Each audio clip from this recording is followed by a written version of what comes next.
Nabil, kami mendapatkan informasi begitu ya, ada yang mana mahasiswa begitu ya, walaupun memang bukan mahasiswa Indonesia yang mana juga karena mengikuti aksi demonstrasi pro Palestina ini justru dicabut visanya. Sebetulnya update-nya berapa banyak mahasiswa di Inggris yang tentunya saat ini juga terancam visanya dicabut karena memang mendukung aksi begitu ya, mendukung aksi pro Palestina di Inggris. Silakan dengan paparan Anda, Mas Nabil. Ya, terima kasih Mas Mas Bram. Memang untuk kasus eskalasi konflik saat ini yang terjadi itu cukup intens di Inggris. Jadi sejak bulan Oktober tahun lalu, memang kegelisahan masyarakat dan civitas dan mahasiswa di Inggris itu cukup meningkat ya. Jadi banyak kegiatan aksi solidaritas, rally, dan berbagai kegiatan lain itu yang selalu dilakukan gitu, misalkan Virgin for Palestine, Kite for Gaza untuk anak-anak dan segala macam. Dan memang ini menuai pro dan kontra di publik Inggris sendiri, Mas Bram. Jadi banyak pihak yang mendukung untuk lebih damai, ceasefire dan segala macam, ataupun pihak yang kontra yang memang dia mendukung sebaliknya. Dan untuk visa sendiri, memang ini salah satu kasus kita belum tahu ke depannya akan seperti apa. Cuman untuk saat ini baru ada satu kasus yang visanya dicabut, Mas Bram. Oke, baik. Apakah memang untuk dari pemerintah Inggris sendiri mengeluarkan semacam surat pernyataan yang bernada ancaman apabila memang aksi demonstrasi pro Palestina ini terus dilakukan juga akan mengancam visa para mahasiswa di sana, Mas Nabil? Baik, terima kasih Mas Bram. Ya, menurut pengetahuan saya, jadi memang dari pemerintah Inggris maupun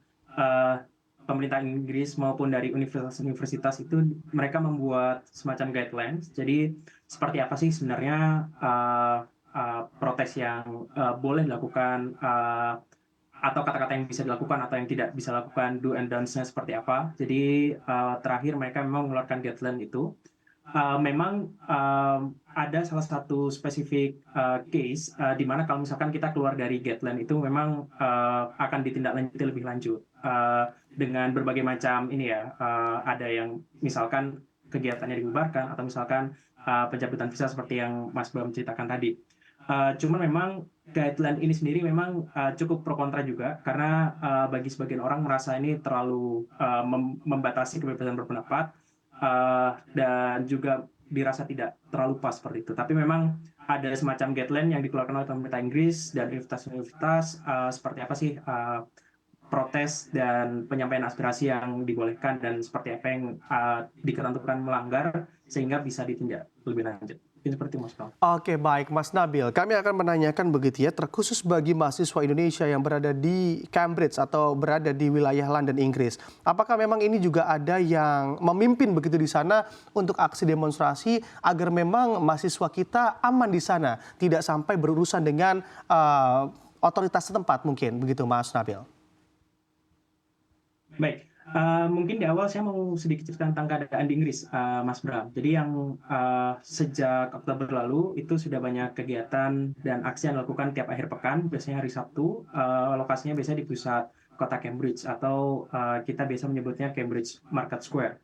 Yang terbaru memang pada 7 Mei kemarin, sekitar seminggu yang lalu, bersama rekan-rekan yang lain, ada gerakan Cambridge Encampment for Palestine. Jadi memang mengadakan encampment atau perkemahan di King Spirit, itu salah satu jalan utama yang ada di kota Cambridge. Nah, dari data yang saya dapat sebenarnya, ini merupakan salah satu aksi bentuk solidaritas yang dilakukan bersama dengan belasan kampus ternama di Inggris, seperti aksi-aksi yang dilakukan di Amerika beberapa minggu yang lalu. Nah, aksi ini itu memiliki 4 tujuan. Yang pertama, disclose, itu bagaimana ikatan finansial dengan organisasi yang terlibat itu dihentikan, diinvest. Jadi dana-dana kolaborasi, dana-dana investasi dengan organisasi tersebut itu ditarik seperti itu ya, reinvest. Jadi menginvestasikan kembali kepada mahasiswa, akademisi, cendekiawan yang terdampak konflik, dan protect. Jadi melindungi mahasiswa yang berisiko dari konflik ini, dan Cambridge menjadi salah satu universitas swasta. Nah, untuk mahasiswa Indonesia sendiri, jadi memang komunitas Cambridge secara umum itu cukup kecil, tidak sebesar kota-kota lainnya. Kami memang cukup terlibat, hadir di beberapa forum solidaritas dan juga intens berkomunikasi dengan KBRI juga untuk safety dan safety gitu ya, Mas Bram. Termasuk komunikasi dengan Pak Dubes, Pak Desra Percaya, cukup cukup intens begitu. Tujuannya memang untuk memastikan bahwa protes yang dijalankan ini sesuai dengan regulasi yang benar, tidak membawa harm gitu ya bagi mahasiswa, misalkan kayak kita tidak dipersekusi lebih lanjut atau tidak ada efek negatif seperti itu. Dan juga kampus dan organisasi mahasiswa yang lain memang sudah mendirikan beberapa posko aduan kalau misalkan ada hate speech atau misalkan ada abuse atau misalkan ada butuh support dan segala macam, itu memang sudah disediakan juga, Mas Bram. Oke, baik, Mas Nabil. Mas Nabil, terkhusus di University of Cambridge, sebetulnya seberapa besar juga dukungan kampus atau terkait kebebasan bersuara terkait aksi dari pro-Palestina ini? Ya, terima kasih Mas Bram. Jadi sepengetahuan saya memang sehari setelah proses encampment kemarin, oke, kita tarik sebentar ya. Jadi sejak Oktober itu memang dari kampus ada semacam call support, panduan seperti apa sih kalau misalkan ada kita mendapat Islamofobia atau misalkan ada hate speech segala macam, itu bisa lapor kemana, ada mental support dan segala macam. Satu hari setelah encampment, tanggal 8 Mei, kampus memang mengeluarkan statement resmi seperti itu. Jadi bahwa seperti apa protes yang diperbolehkan, harus lapor kemana, seperti apa student support, seperti apa misalkan bentuk suaka yang bisa diberikan oleh Cambridge dan scholarship yang diberikan oleh Cambridge.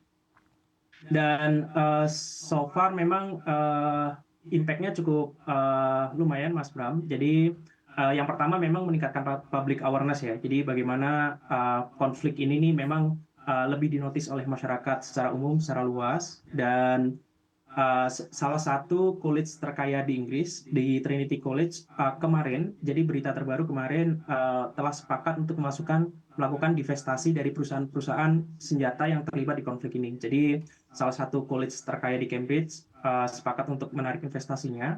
Dan update terakhir, 1.700 dosen dan alumni itu sudah menandatangani petisi untuk mendukung proses dan tuntutan dari encampment untuk menuju ini ya proses peace talk seperti itu. Jadi proses yang lebih damai, yang untuk menghindari konflik yang lebih berkelanjutan.